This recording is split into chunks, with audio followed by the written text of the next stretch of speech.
আজকে জালেম দেশ ছেড়েছে, ফেসিবাদীরা দেশ ছেড়েছে, দালাল বক্তারাও গর্তে লুকিয়েছে।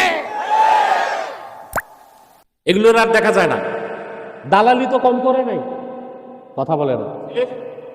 এগুলোর নাম দিছিলাম আমি ওলামায়ে হালুয়া রুটি, মনে আছে? ওলামায়ে হালুয়া রুটি সব যে এখন গর্তে বালাইছে।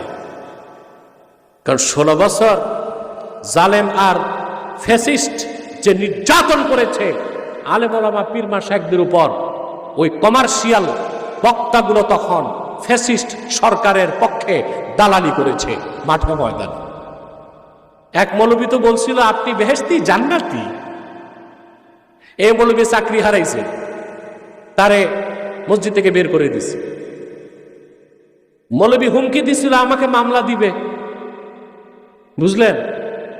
আমি বহাল তবিয়াতে আছি। মৌলবী এখন মুরগির খোয়ারে ঢুকছে না কবরে গেছে আমি জানি না, তবে তার মসজিদে চাকরি নাই, চাকরি হারাইছে। মনে রাখবেন, একজন আলেম কখনো দালাল হইতে পারে না।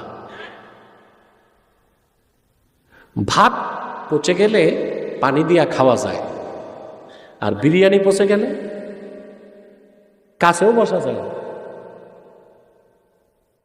কথা বলেন, ভাত নষ্ট হইলে মোটামুটি ধুইয়া ওটা পান্তা ভাত হয়, পানি ভাত কাঁচা পচ দিয়া কচকট করে খাওয়া যায়।